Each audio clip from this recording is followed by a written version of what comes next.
Hands on my knees, I looked up and out over our makeshift soccer field.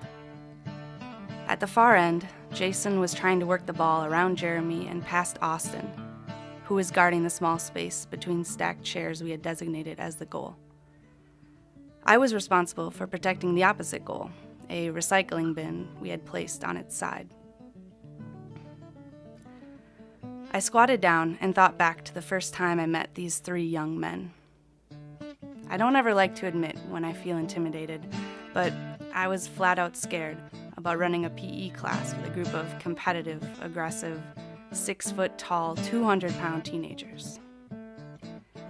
I did a lot of tiptoeing my first month or so at Lairdon.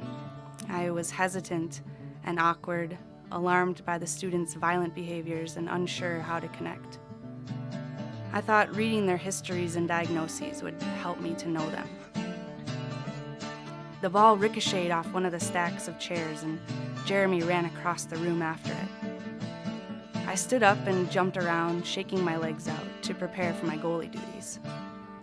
Jason came sprinting over. Panting, he stuck out one of his hands for a high five and signaled me with the other to get out onto the field. He needed to catch his breath in the goal for a minute. I laughed and started running over to Jeremy. Before I could get very far, though, Jason called out to me, "Hey, Kate, feel your heart." I turned back and saw him standing with his hand tight against his chest. "Feel it," he said urgently. "It's fast, isn't it?"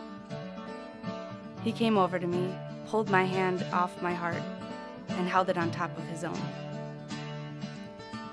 We stood there for a second, his eyes intently searching mine for a sign of connection. And I realized that, for a long time now, I wasn't seeing these students as different from myself. I wasn't cautious, I wasn't intimidated, I wasn't fixated on the labels they had been stamped with. Getting to know their hearts changed mine. I took Jason's hand and let him feel my own heartbeat.